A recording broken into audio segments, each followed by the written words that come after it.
Bonjour et bienvenue dans le Club RH, le podcast fait par et pour les professionnels des ressources humaines. Ici, nous décryptons les grands enjeux RH d'aujourd'hui et de demain, aux côtés de DRH et d'experts engagés. Je suis Sophie Plumer, ancienne responsable RH. J'œuvre aujourd'hui auprès des comités de direction pour faire évoluer les pratiques RH et managériales. Et je suis Delphine Cochet, fondatrice et directrice générale de Ma Bonne Fée. Ma Bonne Fée, c'est la solution RH qui accompagne les salariés dans tous leurs moments de vie, et notamment dans les situations de vulnérabilité, comme la parentalité, l'aidance, la santé mentale ou encore le handicap. Dans cette 3e saison du Club RH, nous avons choisi d'explorer un sujet essentiel, le care. Cette notion anglo-saxonne qui évoque le soin, l'attention portée à l'autre. Pourquoi ce thème ? Parce que dans un monde du travail chahuté, parfois divisé, toujours plus exigeant, nous sommes convaincus que prendre soin des équipes est la clé pour bâtir des entreprises plus humaines, plus performantes et plus durables. À notre micro, vous entendrez des DRH et des acteurs du care en entreprise, qui mettent en place des politiques RH innovantes. Ils partagent avec nous leurs enjeux, leurs pratiques, leur expérimentation et les leçons qu'ils en tirent. Ce podcast n'a évidemment pas vocation à donner des leçons, mais à inspirer, à vous offrir des clés concrètes pour agir et à vous ouvrir les coulisses des meilleures pratiques RH du moment. Nous explorerons à la fois des sujets d'actualité et des enjeux prospectifs pour vous aider à garder un temps d'avance. Place maintenant à notre conversation avec notre invité. Nous vous souhaitons une très bonne écoute de cet épisode du Club RH par Ma Bonne Fée. Et si vous souhaitez prolonger les discussions, rejoignez-nous sur clubrh.mabonnefée.com. C'est parti!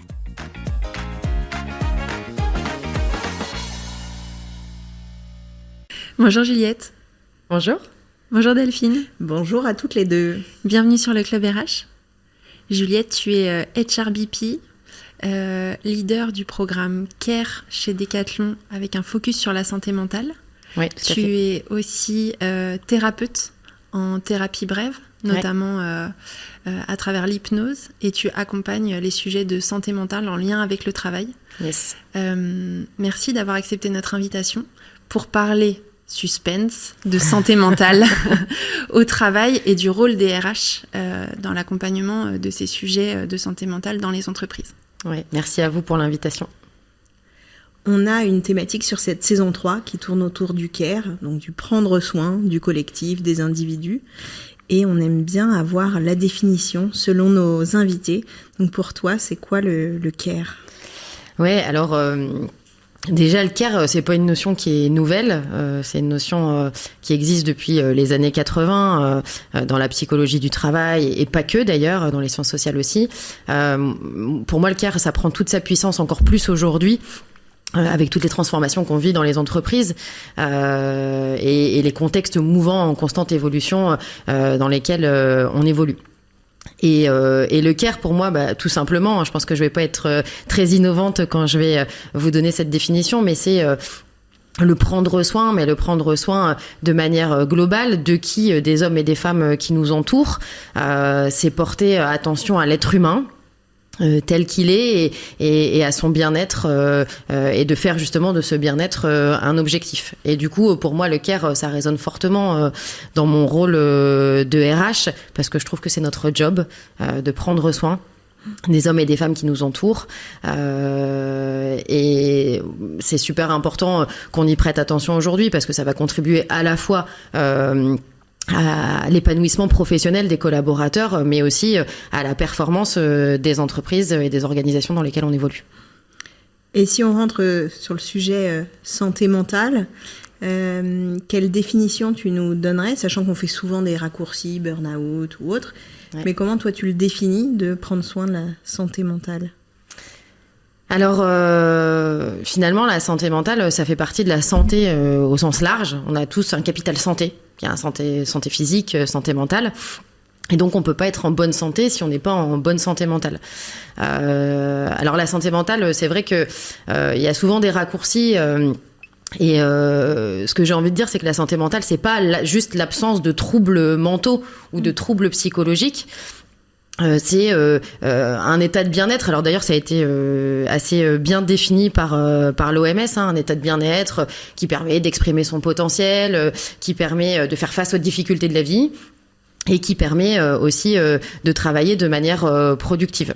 Donc effectivement, la santé mentale, on a tous finalement une santé mentale dont il faut prendre soin. Et aujourd'hui, je pense qu'il y a beaucoup encore de tabous, de croyances autour de ces sujets-là qu'il faut lever, faire beaucoup de pédagogie autour de ces sujets-là pour être capable de l'adresser pleinement. Et effectivement, alors tu parlais, t'évoquais la notion de burn-out. Le burn-out, on en parle beaucoup. Il faut quand même faire attention à cette notion parce que c'est un syndrome d'épuisement professionnel qui ne peut être diagnostiqué que par un médecin. Dans les entreprises, on dit beaucoup j'ai fait un burn-out ou mes collaborateurs ont fait un burn-out. Je pense qu'il faut rester très vigilant par rapport à ça. Il y a beaucoup aussi d'autres manifestations de souffrance en lien avec le travail, et donc de troubles de santé mentale en lien avec le travail. Et ça commence par le stress. Et le stress, il est souvent négligé, voire valorisé parfois en entreprise. Et pour moi, finalement, le stress, c'est jamais positif. Ce qui peut être positif, c'est du challenge, c'est de l'adrénaline. Ça, c'est chouette. On a un projet, on y va, on se lance et on est tous galvanisés par ça. Mais le stress, c'est à prendre vraiment au sérieux. Et surtout, quand ça se chronicise, c'est là que les ennuis commencent. Alors maintenant qu'on a compris un peu ce que c'est que la santé mentale et ce que ça n'est pas quand on n'est pas en bonne santé mentale, pourquoi est-ce que les entreprises doivent s'intéresser à ce sujet ? Alors pour moi c'est essentiel en fait que les entreprises elles adressent ce sujet et d'ailleurs pas que pour des enjeux business, mais pour moi c'est un enjeu sociétal. On peut se rappeler que le gouvernement a mis le sujet de la santé mentale comme grande cause nationale pour l'année 2025, c'est pas rien. Aujourd'hui, quand on regarde les chiffres, alors je les ai pas tous en tête, mais quand on regarde les chiffres des enquêtes sur ces sujets-là, je crois que c'est entre 25 et 30% des collaborateurs qui sont dans des situations de souffrance en lien avec le travail. Et il y a quasiment 40%, je crois, qui ne s'expriment pas sur le sujet. Donc en fait, c'est énorme.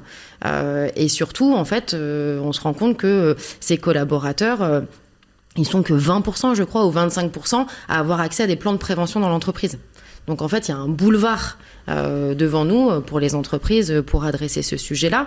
Il y a un enjeu, oui, d'épanouissement professionnel, mais il y a aussi un enjeu de performance très fort derrière pour les entreprises. Si on n'adresse pas ce sujet, si les entreprises n'adressent pas ce sujet, c'est quoi les risques ? Il y en a plein, de l'absentéisme, du turnover, du désengagement, des coûts de recrutement. Et tout ça, finalement, ça joue sur la performance, sur l'attraction, sur la fidélisation des collaborateurs. Donc je pense que c'est vraiment essentiel d'y aller, et d'autant plus que sur le marché du travail, aujourd'hui, les salariés, et j'ai envie de dire même les plus jeunes, sont très attentifs à ces politiques de care et à ces pratiques de care dans les entreprises qu'ils souhaitent rejoindre. Donc oui, il y a un enjeu économique, il y a un enjeu humain et il y a un enjeu, je trouve aussi, sociétal. Les entreprises, elles accompagnent des collaborateurs au quotidien. Si une entreprise casse psychologiquement un collaborateur, elle le casse pour toutes les sphères de sa vie, finalement. Et ça a un impact sociétal qui est énorme. En fait, ça crée quoi ? Ça crée de l'isolement, de l'individualisme, des violences même parfois. C'est des mécanismes de protection que chacun met en place voilà, pour se prémunir de la souffrance, mais ça a un enjeu sur les autres aussi. Donc, moi, j'aime à dire souvent que finalement, le sujet de la santé mentale au travail, c'est un peu l'écologie d'il y a des années. Si on s'en occupe pas aujourd'hui, on risque de le payer demain. Les entreprises risquent de le payer demain. Ouais. Alors, comment on fait concrètement quand on est une entreprise et qu'on a envie de s'attaquer au sujet de la santé mentale, ou en tout cas de prendre soin de la santé mentale de nos collaborateurs, d'autant que le sujet de la santé mentale, il est protéiforme. Il y a évidemment des causes, t'en parlais, de stress liées au travail, de management toxique, de perte de sens, etc. Mais il y a aussi bien souvent des causes personnelles. Donc, comment est-ce qu'une entreprise peut prendre soin de la santé mentale de ses collaborateurs, sachant que la santé mentale, elle est multiple. Quelle a été et quelle est votre stratégie et votre état d'esprit pour prendre en charge ce sujet de la santé mentale ? Il y a plusieurs questions finalement dans ta question, Sophie. La première, c'est comment adresser ce sujet. Alors c'est pas simple, effectivement. Je pense qu'il faut être très vigilant et assez humble quand on adresse le sujet de la santé mentale au travail, en lien avec le travail. C'est un sujet qui est complexe, qui fait appel à beaucoup de croyances, qui fait appel à des peurs aussi. Et oui, effectivement, il y a un mélange de pro et de perso. Mais alors comment le collaborateur, il arrive au boulot, il a son bagage personnel. Et inversement. D'autant plus, cette porosité des deux mondes, elle existe d'autant plus depuis la normalisation du télétravail, post-Covid encore plus fort. Et il y a souvent ce mélange qui vient dans les discussions au travail, avec les managers, avec les RH, etc. Moi, ma conviction, c'est qu'il faut être prudent par rapport à ça et ne pas nier l'impact de la sphère professionnelle sur la santé mentale, parce que c'est souvent facile de mettre les causes sur la sphère personnelle. Un collaborateur, alors, je donne un exemple, un collaborateur qui rencontre des difficultés de vie personnelle, divorce, maladie, il peut choisir de rester au travail parce que le travail lui fait du bien. Et donc je pense que la bonne question à se poser, c'est est-ce que le travail est ressource ou contrainte, peu importe ce qui se passe dans la vie personnelle de la personne. Et donc pour moi, c'est là que les entreprises, elles doivent agir en se disant comment on peut faire, nous, entreprises, nous RH, nous dirigeants, nous managers, nous collaborateurs, pour que le travail soit ressource. Et oui, peu importe cette sphère personnelle. Et donc que le collaborateur se dise bah oui, je choisis de venir au travail parce que le travail me fait du bien, parce que le travail me permet de m'épanouir, parce que le travail me permet de me réaliser. Et donc pour l'adresser assez efficacement, je pense qu'il faut être assez simple, il faut regarder ce qui existe déjà. Il y a des scientifiques, Golak et Baudier, qui ont posé 6 facteurs de risque qui sont assez clairs, qui sont les mêmes facteurs de risque, peu importe les organisations. Il y a des organisations qui disent chez moi il n'y a pas de risques psychosociaux. C'est inhérent au travail, donc en fait des risques il y en a, des troubles je sais pas, je suis pas chez toi donc je peux pas voir ce qui se passe chez toi. Il y en a certainement, voilà, mais tout dépend des entreprises. Et donc ces facteurs de risque, je pense que c'est important pour chaque entreprise de les évaluer régulièrement dans un contexte donné pour avoir des photos assez régulières de la situation et pouvoir adresser effectivement le sujet et le bon sujet. Tu as des exemples de facteurs de risque ? Oui, alors il y a l'autonomie du travail, il y a les facteurs autour du sens du travail, de la dissociation des valeurs. Est-ce que les valeurs que je vis au quotidien sont en lien avec les valeurs que je vis dans l'entreprise ? Il y a la latitude décisionnelle aussi, donc tout ce qui tourne autour de l'autonomie. Voilà, ils sont assez nombreux et effectivement, ça touche à l'organisation. Ça touche aux relations et ça touche également au travail en tant que tel. Ok. Et donc ce que tu dis, c'est que les organisations, au moment où elles veulent s'emparer des sujets de la santé mentale, doivent comprendre ce qu'est la santé mentale, doivent comprendre les facteurs de risque et pas se dire que chez soi on n'en a pas, puisque c'est inhérent au travail. Est-ce qu'il y a d'autres choses, notamment vous, chez Decathlon, pourquoi vous avez décidé de vous emparer de ce sujet-là ? Et est-ce qu'il y a une stratégie, une philosophie, un état d'esprit avec lequel vous vous êtes dit, tiens, nous, on voit que c'est un sujet important, c'est un sujet de société, on a envie d'y aller et voilà comment on y va.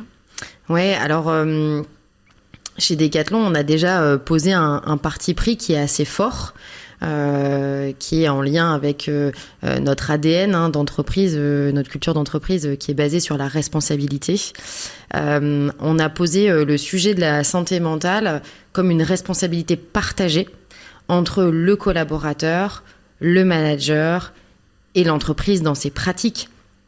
Donc c'est pas uniquement la responsabilité de l'entreprise, c'est la responsabilité de tout le monde. Et du coup, comment ça s'opère ça c'est d'abord du self-care. En fait, c'est comment, en tant que collaborateur, peu importe mon statut ou mon niveau dans l'entreprise, je prends soin de moi pour ensuite pouvoir prendre soin des autres.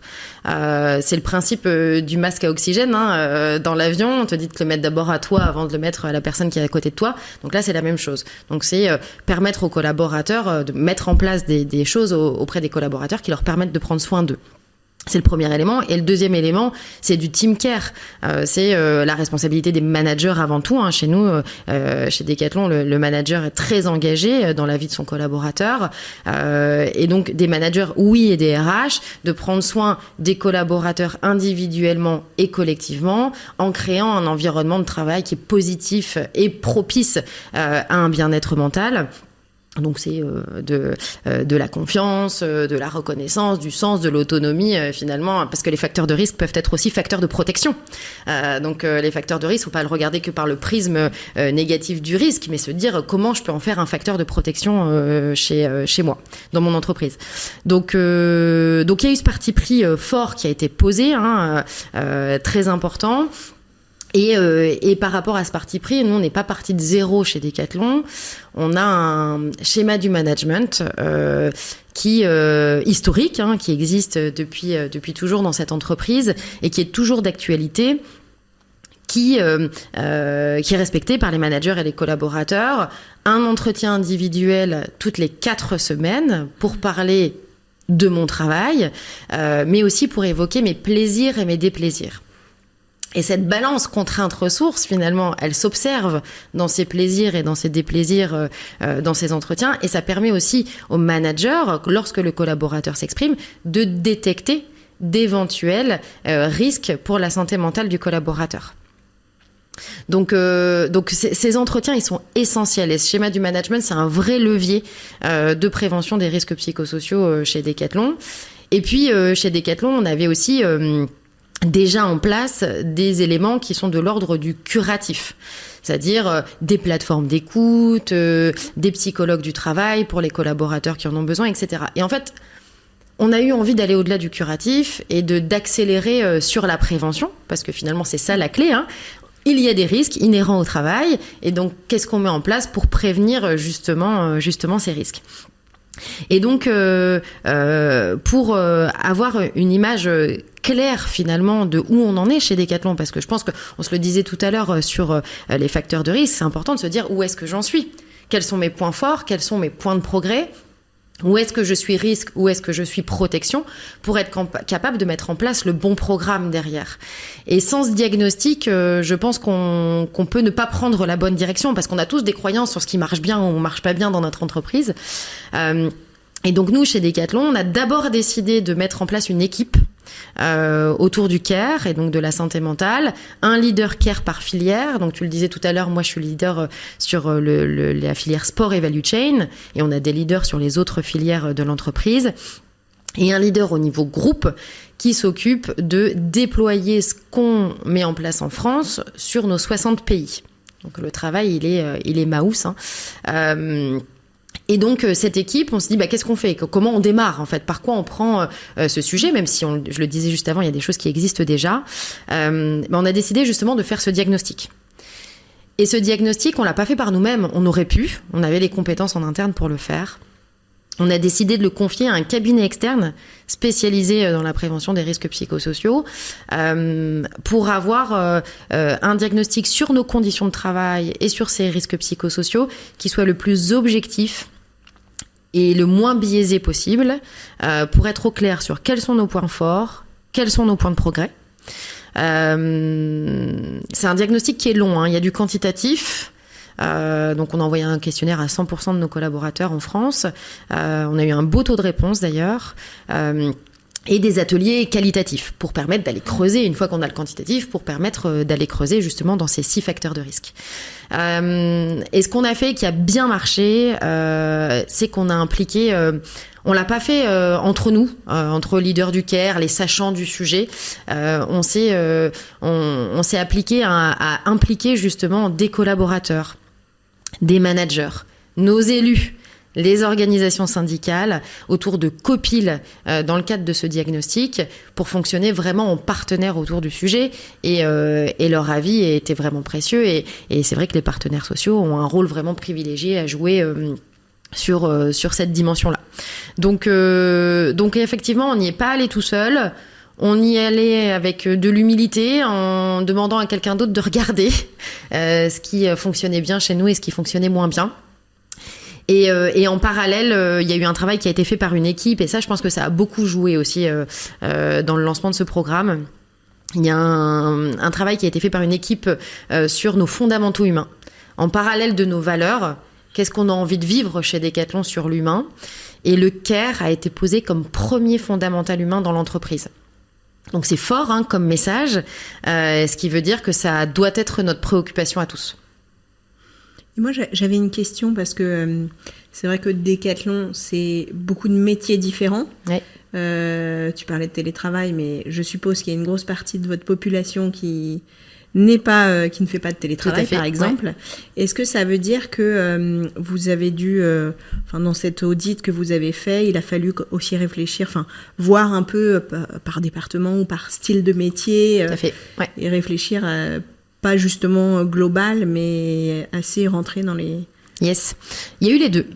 Le diagnostic, on l'a fait national, donc France, ouais. Toutes filières confondues, pour identifier au global de Decathlon, en lien avec notre culture managériale principalement, en lien avec nos pratiques, RH mais pas que, quels sont finalement nos facteurs de risque et nos facteurs de protection de manière générique dans l'entreprise.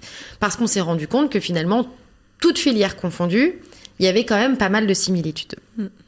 Et puis, le questionnaire quantitatif, il a été fait de manière à ce que on puisse avoir des résultats aussi par filière. Donc, il y avait des risques et des facteurs de protection qui étaient très spécifiques aux filières. Donc, on a eu du générique et du spécifique. Et à partir de là, on a pu mettre en place des ateliers par métier, évidemment. On a eu des ateliers pour la population managériale, on a eu des ateliers pour les RH, on a eu des ateliers pour le retail, des ateliers pour la logistique, parce que les métiers, les enjeux sont pas les mêmes, et donc les réalités opérationnelles sont pas les mêmes. Ce qu'on a constaté quand même, c'est qu'on avait quand même 80% de générique. Qui étaient liés à toutes les filières. Donc ça veut dire qu'il y a des choses qui sont très ancrées quand même, liées à la culture d'entreprise, liées au mode organisationnel. Et puis il y avait 20% de spécifiques. Et donc chaque leader de filière ensuite a pris ces résultats spécifiques filières pour mettre en place des actions spécifiques, mais on travaille ensemble sur le générique parce qu'il y a quand même beaucoup de choses qu'on doit aller adresser tous ensemble. Et alors justement, les actions que vous avez mis en place derrière pour prévenir et puis guérir, si je peux dire, dans le diagnostic que vous avez fait, est-ce que tu peux nous donner quelques exemples d'actions concrètes, comment vous avez déployé votre énergie par la suite ? Donc suite au diagnostic qui a quand même été long, je pense que c'est important aussi d'en prendre conscience. Un diagnostic, ça prend du temps. Il a duré chez nous plus d'1 an quand même. Ah oui. Donc on a constitué l'équipe en 2023 et on a commencé à mettre en place un plan d'action en 2025. Donc ça a pris 1 an et demi à peu près. En 2025, on a posé donc la roadmap et le plan d'action à 3 ans sur ce sujet, avec pour objectif finalement d'engager la responsabilité de chacun et que chacun puisse prendre soin de son bien-être mental dans l'entreprise. On a défini un triptyque qui nous rassemble tous dans l'entreprise autour de ce sujet, qui est d'abord, premièrement, prévenir. Donc un enjeu très fort autour de la prévention et comment on travaille plutôt en amont plutôt qu'en réaction par rapport au sujet. Le deuxième point, c'était renforcer. Et renforcer, c'est outiller les équipes, équiper chacun pour faire face à ces risques. Et le troisième, c'était accompagner. Donc accompagner les situations à risque ou situations dégradées. On est au tout début de l'histoire de ce programme. Donc sur la première année, on y est. On est en plein dedans avec les équipes. On a décidé de focaliser nos actions sur la prise de conscience et l'appropriation par chacun du sujet. J'ai une conviction qui est assez forte, c'est que la montée en compétence sur ce sujet, c'est la clé pour avancer sur ce sujet et pour accompagner les équipes et au global l'entreprise. Et donc, sur cette montée en compétences, ces formations, on a fait pas mal de choses. La première qu'on a posée vraiment en priorité, c'est la mise en place de la formation PSSM, donc premier secours en santé mentale, qu'on a rendu disponible pour l'ensemble de la population RH dans un premier temps, et aussi nos office managers qui sont les équipes qui nous accompagnent sur la partie administrative, mais qui sont au cœur des équipes et qui écoutent les équipes au quotidien. Et donc, comme on le disait tout à l'heure, prendre soin de la santé physique au même titre de la santé que la santé mentale, finalement, c'est de se dire il existe des formations au premier secours en santé physique, et on va mettre en place cette formation au premier secours en santé mentale. Ça a été fortement apprécié par les équipes RH. Elles se sentent beaucoup mieux équipées pour adresser les situations de troubles au travail. Et donc, je la recommande fortement, cette formation. Ensuite, on a mis en place des formations donc internes à la prévention des risques psychosociaux. Donc, pour la population RH rendue obligatoire. Donc, chaque RH, dans son parcours d'intégration, chez Decathlon, fait beaucoup de mobilité interne. Les RH sont pas forcément issus du métier RH et arrivent après une belle expérience de management dans l'entreprise sur ce métier. Et donc, formation obligatoire. Pour l'équipe de management, on s'est plutôt donné 3 ans pour réussir à former l'ensemble de nos managers à la prévention des risques psychosociaux, avec des focus où on met des priorités sur des équipes en fonction de ce que les RH définissent comme besoin prioritaire.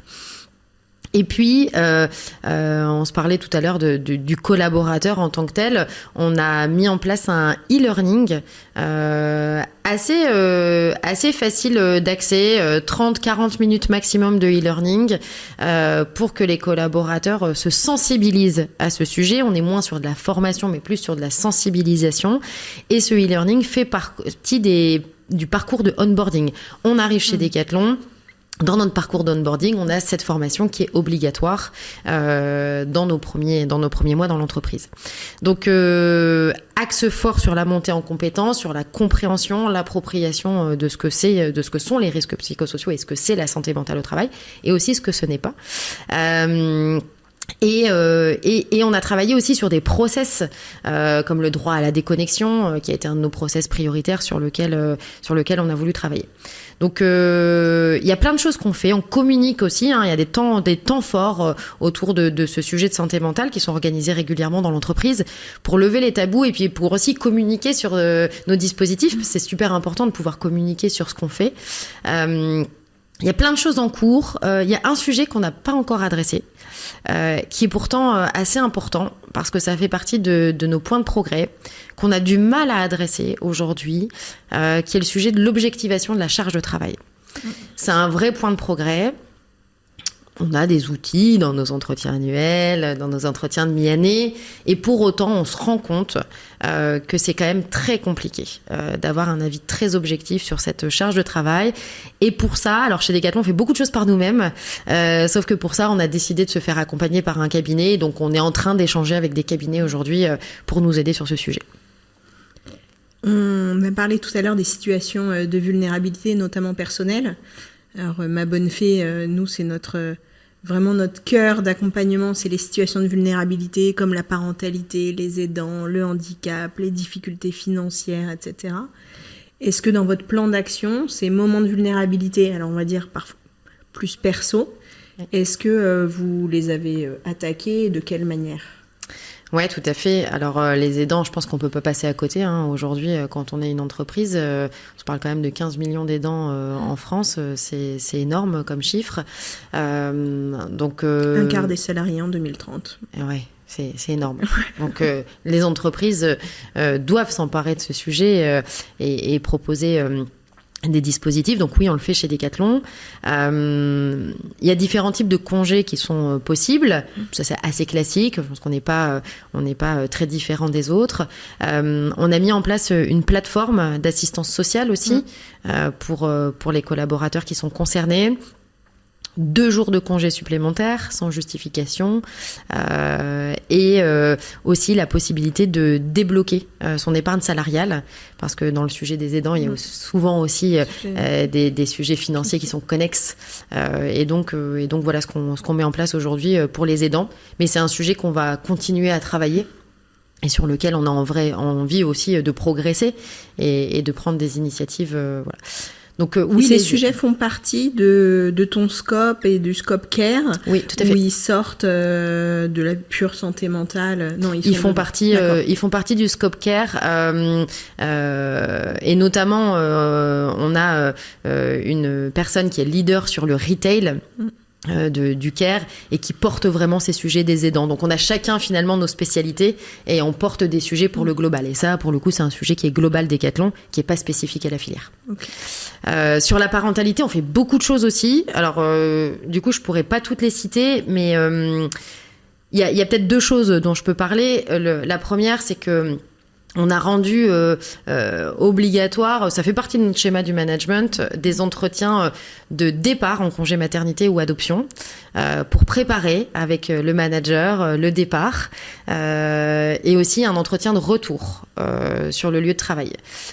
Ce qui est vraiment apprécié des équipes et des personnes qui vivent ces congés maternité-adoption et qui reviennent dans des conditions d'accompagnement de proximité qui sont plutôt chouettes. Et aussi, alors là, c'est une mesure qui vient d'arriver chez Decathlon et dont on est assez fiers, puisque ça a été négocié avec nos partenaires sociaux. Les personnes qui rentrent de congé maternité-adoption auront le droit à un congé temps partiel 80%, rémunéré 100% sur le premier mois de retour. Et ça, c'est à partir de quand ? C'est mis en place, là. Qui veulent rejoindre Decathlon. Welcome. Donc voilà, donc sur la parentalité, on fait ça. Ce qu'on a mis en place aussi récemment, et ça pour le coup, à titre perso, j'en suis super fière, c'est que les collaboratrices atteintes d'endométriose, rappelons que cette maladie touche une femme sur 10, ont droit à 8 jours de congés supplémentaires si elles disposent d'une RQTH, d'une reconnaissance travailleur handicapé. Et donc 8 jours de congés supplémentaires, c'est quand même juste... canon quand on sait ce que ces femmes subissent au quotidien. Voilà. Et après, voilà, il y a beaucoup de choses. Quand on se parle des personnes à vulnérabilité, on peut aussi se parler des départs en retraite. Ouais. Je te confirme. C'est pas simple psychologiquement pour un collaborateur de partir en retraite. Donc on a des équipes qui s'occupent de ça. Pour le coup, la dimension senior, c'est pas chez nous. Il y a des équipes qui sont spécifiquement dédiées à ce sujet. Mais oui, chez Decathlon, on adresse ces sujets. Et moi, ça m'intéresse, peut-être c'est une question à toutes les deux, en quoi ces modalités, tu vois, notamment de temps, de plus de flexibilité, d'écoute, jouent en faveur de la santé mentale des femmes qui partent et qui reviennent de congé maternité, des aidants, etc. Comment ces dispositifs-là jouent en faveur de la santé mentale? Alors, je te laisse répondre et je complète. Mais des expertes, ce que je vois. La première chose qui me vient quand tu poses cette question, Sophie, c'est de se dire, déjà, je suis pris en considération en tant qu'être humain avec ce que je vis au quotidien, qui est pas forcément très spécifique parce que ça concerne d'autres, mais qui est en tout cas ma réalité du moment. Et l'entreprise prend ça en considération. Et ça, c'est un vrai geste envers le prendre soin de la santé mentale. Et puis, ce qui me vient aussi comme mot, c'est le mot ralentir. C'est-à-dire que des congés supplémentaires, de l'écoute, ça permet aussi de ralentir, de se poser, d'écouter ses besoins, de définir ses limites. Et du coup, dans sa relation avec son manager, de pouvoir définir le cadre qui va permettre justement le fait de prendre soin de la santé mentale. Et moi, j'allais compléter avec l'image, qui n'est pas une image, mais ce que tu disais tout à l'heure et que je trouve très vrai, à quel moment le travail est ressource ou contrainte. Je trouve que les accompagnements, nous on le voit, en fait, ça permet aussi à la personne de savoir quelles sont ses limites, comme tu dis, pour que le travail soit vraiment une ressource. Ça veut dire aménagement de poste, ça veut dire voilà, des temps de travail, etc. Mais en fait, à quel moment, comment je mets le curseur? Et une des choses les plus compliquées pour les personnes qu'on accompagne, on le voit, c'est en fait de quoi j'ai besoin. et comment je l'exprime. Comment j'en parle à mon management, à mes RH, comment derrière il y a une réflexion qui s'ouvre en tripartite, sachant qu'avant je l'ai travaillé avec un tiers de confiance et parce que mon entreprise m'a laissé la place pour que je réfléchisse à ce sujet, à de quelle manière je veux l'appréhender. Et ça marche avec la parentalité, les aidants, quand tu es en situation de handicap, etc. Et ce que je pense aussi, ce que ça permet beaucoup, nous on parle beaucoup des stéréotypes, c'est que, et comme tu le disais très justement, peut-être que moi, si j'ai un cancer, j'ai besoin d'aller travailler. Je n'ai pas forcément besoin d'être en arrêt complet. Je veux être en mi-temps thérapeutique. Et on a tous des biais, et en tant que manager, on se dit peut-être, je vais l'épargner, je ne vais pas lui donner ce gros client qui arrive. Et peut-être que la personne, c'est ce qui va la challenger et lui donner envie. Tout à fait. Donc c'est souvent, en fait, notre constat, et ce que partagent beaucoup de nos clients RH, c'est je veux pouvoir leur donner à nos collaborateurs et collaboratrices l'espace nécessaire pour définir eux-mêmes, et ça rejoint tout à fait votre politique de responsabilité, mais c'est pas toujours simple à faire. Ouais. Encore une fois, les besoins, ressources et de quelle manière je veux le faire. Ouais. Merci. Justement, tu as beaucoup parlé du rôle des managers.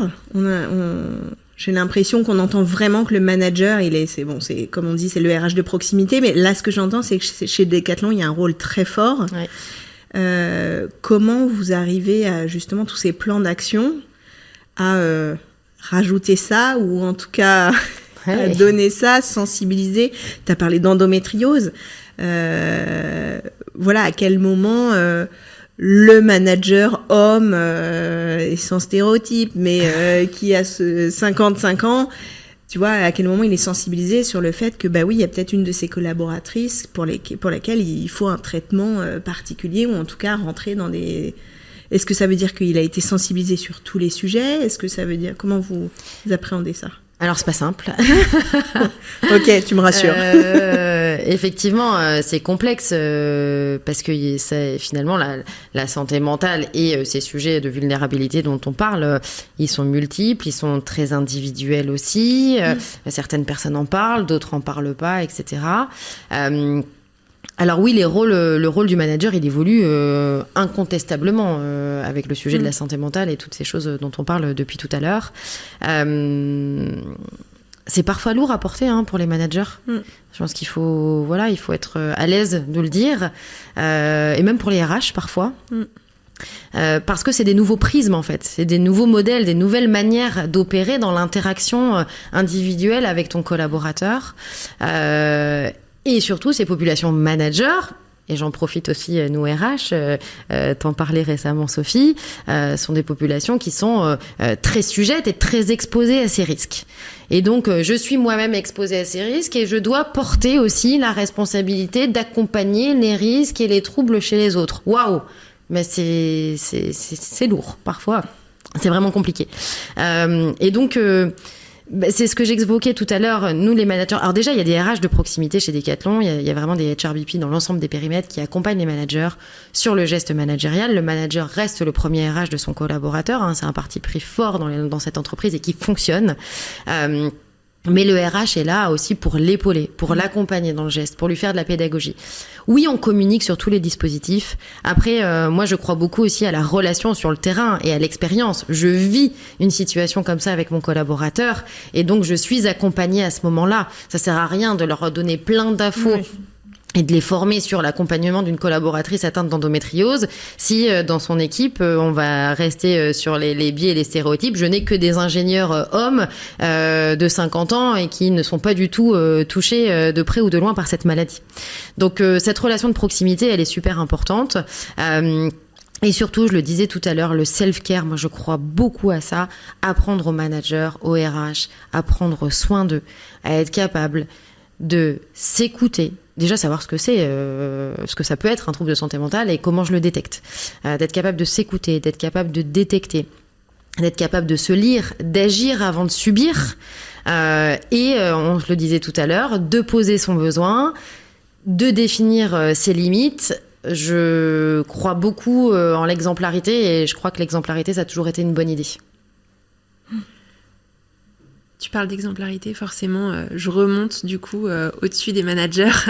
Quel est le rôle de la direction générale dans ce sujet-là ? Alors la direction générale chez Decathlon, elle a toujours été soutenante sur ces sujets-là parce que finalement le care, le prendre soin des coéquipiers, ça fait partie de notre ADN. C'est d'ailleurs, je le disais tout à l'heure, notre premier fondamental humain posé, donc préoccupation de tous, et c'est une responsabilité qui est partagée. Cette responsabilité, oui, elle se voit dans nos process, dans nos pratiques, mais elle doit surtout se voir dans les postures et dans les actions au quotidien.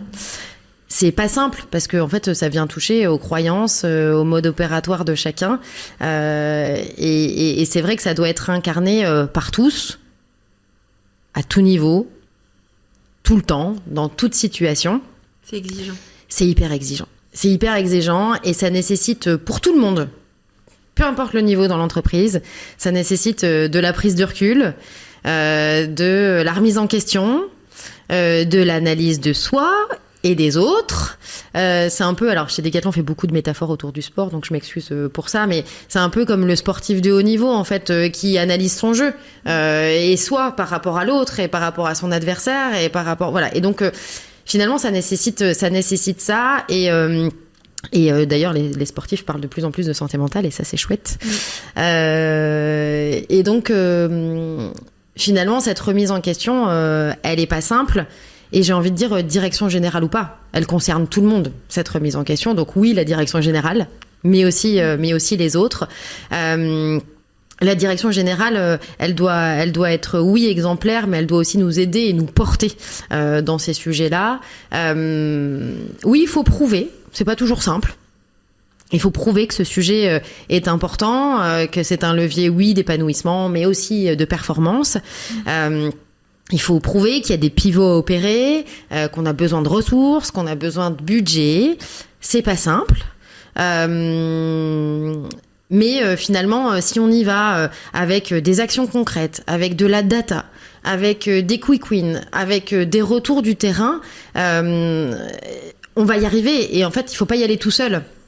Moi, je vais pas dans le bureau du directeur général le matin pour lui dire salut, la santé mentale, on y va, etc. C'est tout ce qu'on met en place, tout ce qu'on prouve par le terrain, tous les retours qu'ils obtiennent et les discussions qu'on peut avoir aussi au quotidien sur les sujets qu'on adresse, qui font qu'on avance et qu'on met ça pour le coup en place ensemble avec Decathlon. Mais oui, ça touche tout le monde dans la remise en question, et c'est intéressant à observer. Et là, en filigrane, tu parles de ROI et d'indicateurs. Est-ce que vous avez choisi des indicateurs clés que vous suivez ? Est-ce que vous avez déjà obtenu des résultats quanti, quali ? Ouais, alors pour avoir des résultats, c'est un peu tôt. En fait, aujourd'hui, quand même, on vient de lancer le programme pour se dire qu'on a des résultats.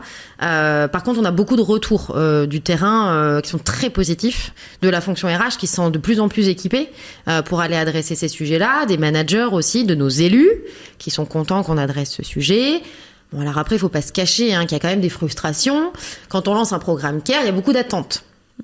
Donc on crée des attentes et derrière, il faut suivre. C'est pas toujours simple.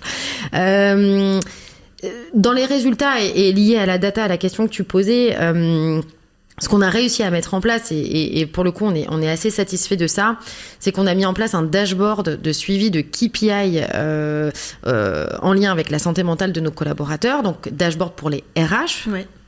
Outils à destination des RH pour accompagner leur quotidien. Dans ce dashboard, il y a des données d'absentéisme, des données de turnover, des données de mobilité.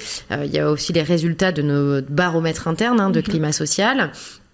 Et tout ça, finalement, combiné à ce qu'elles observent sur le terrain et ce que les personnes peuvent vivre au quotidien. Moi, je crois beaucoup à la data. On ne peut pas aller sur ce sujet sans data. Si on veut convaincre, si on veut monitorer nos résultats et voir nos avancées, c'est super important qu'on ait de la data. Par contre, oui, les OKR, les KPI, c'est important. Moi, j'apporte quand même une nuance par rapport à ça. Ce sujet, on le disait, c'est un sujet complexe où parfois le risque se cache dans l'invisible et donc dans l'invisible dans les chiffres. Et c'est super important que ça vienne se combiner à de la présence sur le terrain, à la montée en compétences des équipes. pour que chacun sache de quoi on parle, comment chacun peut agir pour accompagner ce sujet. Donc il y a les deux pour moi. Il y a la présence terrain qui est importante et oui, il y a la data. On peut pas faire sans, c'est super important d'y aller, mais restons vigilants, c'est un sujet qui ne se monitorera pas que par la data. Juliette, je le disais en présentation, t'es HRBP, leader des sujets care et santé mentale chez Decathlon. T'as aussi une casquette de thérapeute à côté.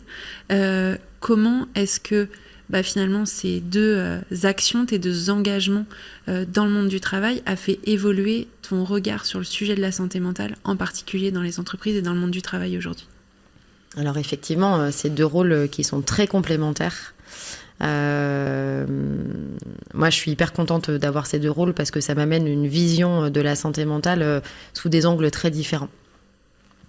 Effectivement, alors comment ça a évolué je vais pas me cacher, j'ai fait partie des personnes qui pensaient que montrer des difficultés en lien avec la santé mentale, c'était source de fragilité, qu'on pouvait s'en sortir rien qu'avec la volonté, etc.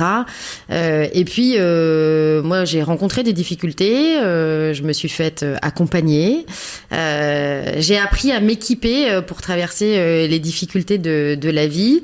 Ça a été un vrai cadeau. Et à ce moment-là, je me suis dit, waouh, je suis RH, j'observe des choses dans les entreprises autour de ces sujets. J'ai envie d'agir et moi aussi j'ai envie d'accompagner. C'est à ce moment-là que je me suis formée pour pouvoir accompagner ces sujets-là. Il y a un adage qui dit quand on veut, on peut. Et j'ai un prof en psycho du travail. Alors il est psychologue, il fait pas que de la psycho du travail, mais qui m'a plutôt appris le quand on peut, on veut. Et en fait, je crois beaucoup à ça. Quand on peut, on veut, ça veut dire quoi ? Ça veut dire que quand on se sent équipé, quand on se sent capable d'aller adresser une situation difficile, qui pourrait être à risque pour notre santé mentale, on y va, on a la volonté d'y aller. Et donc, je pense que c'est super important de s'équiper. C'est vraiment le mot que j'ai envie de retenir sur ce sujet-là. Alors oui, bien sûr, suivre une thérapie quand je rencontre des difficultés, c'est important. Mais je pense que apprendre à s'équiper en amont pour faire face aux difficultés de la vie, c'est encore mieux. Et c'est en ça que mon regard a évolué sur la santé mentale. Et donc pour conclure cet épisode sur ce sujet-là, est-ce que tu as un dernier message à transmettre en particulier aux professionnels des RH qui nous écoutent et qui ont envie d'agir dans leur entreprise et de manière plus générale dans le monde du travail au profit de la santé mentale? Oui, alors santé mentale et travail, c'est une équation qui est vraiment pas simple à résoudre. Moi, j'ai envie de leur dire soyez patients, avancez pas à pas avec ce sujet et apprenez aussi en avançant. Je le disais tout à l'heure, je pense qu'il faut rester humble face à ce sujet et aligné aussi dans ses convictions pour avancer. Ça, c'est le premier élément. Deuxième élément, je l'ai dit tout à l'heure, mais impliquer les élus, impliquer les organisations syndicales. Parce qu'en fait, c'est des partenaires précieux sur ces sujets, aux côtés des équipes, à vos côtés. Si on agit vraiment en partenariat avec ces instances-là, on va gagner beaucoup de temps et beaucoup d'efficacité sur les sujets qu'on va mener autour de la santé mentale. Et le dernier élément qui me vient là, c'est vraiment de mettre ce sujet au cœur de la stratégie humaine. Et quand je dis au cœur, c'est pas simplement comme une intention ou comme un état de fait. C'est pas non plus parce qu'il y a une obligation de sécurité qui incombe à l'employeur. C'est vraiment, pour moi, ça doit être un objectif qui est permanent, qui est sans relâche et qui est vraiment observé et monitoré au quotidien par les équipes RH et de management. Merci beaucoup. Merci Juliette. Avec plaisir. Merci à vous deux. Merci pour votre écoute. Nous espérons que cette conversation a alimenté votre vision et votre plan d'action pour porter des actions de care dans votre organisation. Si vous souhaitez prolonger la discussion et découvrir les services de Ma Bonne Fée, rejoignez-nous sur clubrh.mabonnefée.com. Et une dernière chose avant de vous quitter, pensez à vous abonner sur votre plateforme d'écoute préférée afin d'être tenu au courant des prochains épisodes du Club RH. À bientôt!